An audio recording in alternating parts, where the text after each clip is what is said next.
अस्सलाम वालेकुम friends, my name is Amir Hamza and you are watching media personality YouTube channel. So कैसे हैं आप सब? उम्मीद करता हूँ आप सब खैरियत से होंगे। दोस्तों, आज की इस वीडियो में हम जिस मीडिया पर्सनैलिटी की बात करेंगे उनके बारे में सुनने के बाद आप हैरान होने के साथ साथ परेशान भी हो जाएंगे कि एक इंसान इतना ज्यादा ताकतवर और तेज कैसे हो सकता है और कैसे पूरी दुनिया उनको मार्शल आर्ट का बादशाह कहने पर मजबूर हो गई।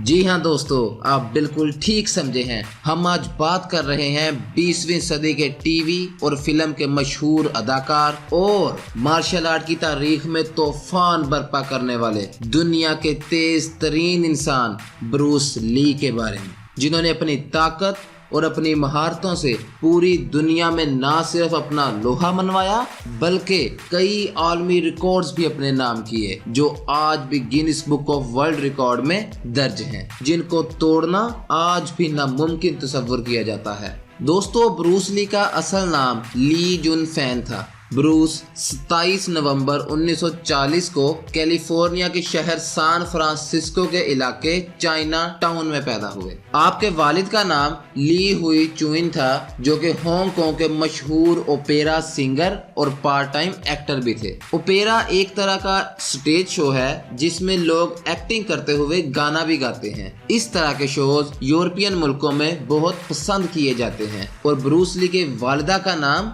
ग्रेस हू था। ली के वालिदैन का ताल्लुक हांगकांग से था, इसलिए आपकी परवरिश भी हांगकांग में ही हुई। आपका नाम ब्रूस उनकी पैदाइश के अस्पताल की नर्स ने रखा था और उनके खानदान ने ये नाम उनके स्कूल से पहले के सालों में कभी इस्तेमाल नहीं किया था। ली के वालिद के मशहूर स्टार होने की वजह से इनको 3 माह की उम्र में ही अपनी पहली फिल्म गोल्डन गेट गर्ल में किरदार मिला। अपने बचपन में ली तकरीबन 20 से ज्यादा फिल्मों में चाइल्ड एक्टर के तौर पर नजर आए। ली को डांस से बहुत दिलचस्पी थी और आपने हांगकांग में डांस का मुकाबला चा भी जीता था। जवानी में ली को चाइनीज बैकग्राउंड की वजह से बरतानवी तालिब इल्म बहुत तंग करते थे और बाद में आप स्ट्रीट गैंग के साथ मिल गए थे। 1953 में ब्रूस ली ने अपनी महारतों को नज़्मो ज़ब्त करने के लिए कुंग-फू के अजीम उस्ताद मास्टर इप मैन की हिफाजत में कुंग-फू शुरू की। 18 साल की उम्र में ब्रूस अमेरिका चले गए और आला तालीम के लिए यूनिवर्सिटी ऑफ वाशिंगटन में दाखिला ले लिया। इसी दौरान ली ने मार्शल आर्ट की तरबियत भी देना शुरू कर दी। अपनी पढ़ाई के दौरान ली लिंडा एमरी से मिले, जिससे ली ने 1964 में शादी कर ली थी। इसी वक्त के दौरान ब्रूस ली ने सिटल में अपना मार्शल आर्ट स्कूल खोल लिया। जल्द ही ब्रूस ली और लिंडा कैलिफोर्निया मुंतकिल हो गए और ओकलैंड और लॉस एंजलिस में 2 और स्कूल खोल लिए। ली ज्यादातर अपनी इजाद करदा मार्शल आर्ट की टेक्निक जीट कूने दो सिखाते थे। ली और लिंडा के 2 बच्चे पैदा हुए, जिनके नाम ब्रैंडन ली और शैनन ली हैं।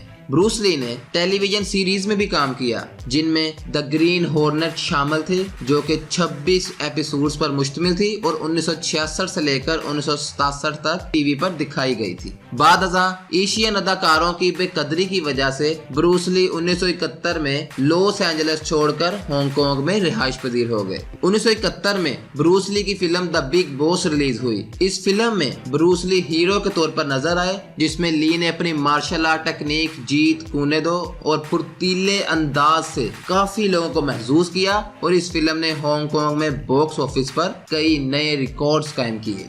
जल्द ही ब्रूस की एक और फिल्म 1972 में फिस्ट ऑफ फ्यूरी के नाम से रिलीज की गई, जिसने इनकी पिछली फिल्म द बिग बॉस के बॉक्स ऑफिस पर तमाम रिकॉर्ड्स तोड़ दिए। इनकी तीसरी फिल्म वे ऑफ ड्रैगन ने भी बॉक्स ऑफिस पर कई रिकॉर्ड्स कायम किए। इस मूवी की खास बात ये थी कि producer, writer, director, hero Bruce Lee ही थे। इस मूवी के लड़ाई के मनाजर आज भी ली के अजीम लड़ाई के मनाजर समझे जाते हैं और मार्शल आर्ट फिल्मों की तारीख में इन लड़ाई के मनाजर को सबसे ज्यादा यादगार माना जाता है। 1972 के आखिर तक ब्रूस ली एशिया के सबसे बड़े स्टार बन गए थे। दोस्तों, ब्रूस ली हॉलीवुड में सबसे पहले चाइनीज एक्टर थे और चाइनीज कुंग फू को पूरी दुनिया में फरोग भी ब्रूस ली ने ही दिया था। अपनी जिंदगी में ब्रूस ली ने कई ऐसे रिकॉर्ड्स भी कायम किए जिनको आज तक तोड़ना भी नामुमकिन समझा जाता है, जिनमें से चंद दिलचस्प हकायक और रिकॉर्ड्स ये हैं।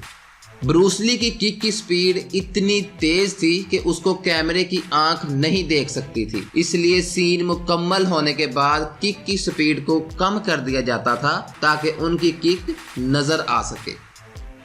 ब्रूस ली वो वाहिद इंसान थे जो अपनी एक साइड किक से 45 किलोग्राम के रेत के बैग को किक कर सकते थे। ब्रूस ली अपने नन चाकू से इस्तेमाल करके तकरीबन 725 किलोग्राम की ताकत पैदा करने की सलाहियत रखते थे, जो कि आम इंसान के लिए नामुमकिन है। ब्रूस ली किसी भी आदमी से 3 फुट दूर खड़ा होने के बावजूद भी 0.05 सेकंड्स में किक मारकर उसको गिरा सकते थे। उनकी किक्स लोगों को हवा में उड़ा कर गिरा सकती थी। ब्रूस ली किसी भी इंसान के कंधे को अपने एक छोटे से थप्पड़ से उसकी जगह से हटा सकते थे। अपनी ट्रेनिंग के दौरान ली ने एक लड़के का बाजू उसकी जगह से हटा दिया था और बाद में ली का कहना था कि वो पंच नहीं सिर्फ एक थप्पड़ था। ब्रूस ली किसी के भी हाथ से इतनी स्पीड से सिक्का पकड़कर दूसरे सिक्के से तब्दील कर सकते थे कि किसी को भी पता नहीं चल सकता था। ब्रूस ली सिर्फ 1 सेकंड में 9 पंच मार सकते थे और ली अपने 1 इंच पंच से 75 किलोग्राम के आदमी को 5 से 6 मीटर दूर जमीन पर गिरा सकते थे। ब्रूस ली के पास 350 पाउंड की पंचिंग पावर थी। वाज़ेह रहे कि बॉक्सिंग चैंपियन मोहम्मद अली भी इतनी ताकत रखते थे, लेकिन ब्रूस ली का वजन सिर्फ 59 किलोग्राम था और मोहम्मद अली का वजन 118 किलोग्राम था। ब्रूस ली सिर्फ 1 सेकंड में 6 किक्स मार सकते थे। एक मरतबा जब ली ने तकरीबन 91 किलोग्राम के शख्स को किक मारी तो वो 20 मीटर तक दूर हवा में उड़ता हुआ गिरा।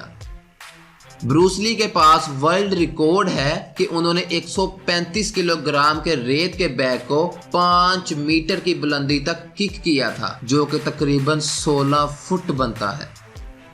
ब्रूस ली ने ड्रैगन फ्लैग के नाम से एक एक्सरसाइज भी मुतारफ करवाई, जो कि बहुत ज्यादा मुश्किल एक्सरसाइज है।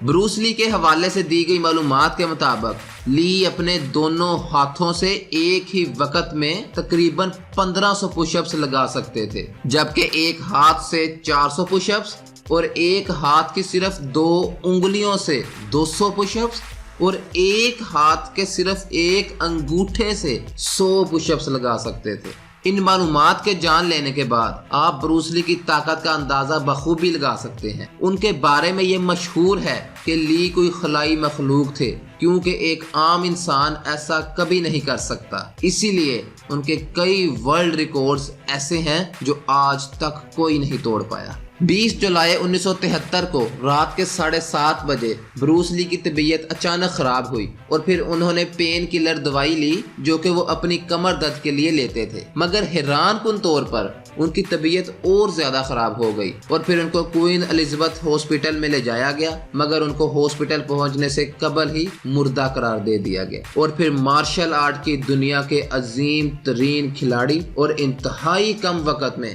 दुनिया में अपना नाम बनाने वाले ब्रूस ली अपनी चौथी फिल्म एंटर द ड्रैगन के प्रीमियर से सिर्फ 1 महीना पहले 20 जुलाई 1973 को 32 साल की उम्र में हांगकांग में इंतकाल कर गए। ली की गैर यकीनी और अचानक मौत की सरकारी वजह उनके दिमाग की सूजन बताई गई।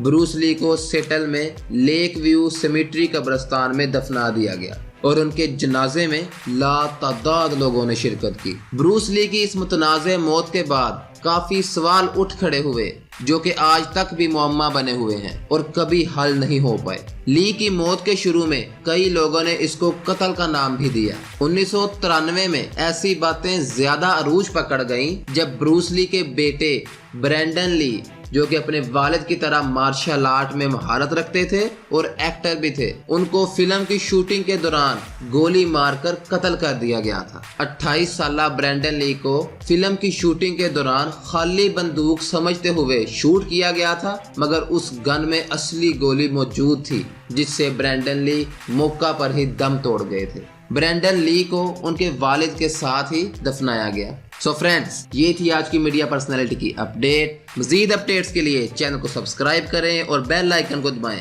ताकि लेटेस्ट वीडियोस बगैर किसी परेशानी के आप तक बआसानी पहुंच सके। वीडियो पसंद आने की सूरत में वीडियो को लाइक और शेयर जरूर करें, और अगर आपके पास मजीद इन्फॉर्मेशन है या आप हमको अपनी राय से आगाह करना चाहते हैं तो कमेंट जरूर करिएगा। टेक केयर फ्रेंड्स, अल्लाह हाफिज, stay tuned for latest media personalities updates.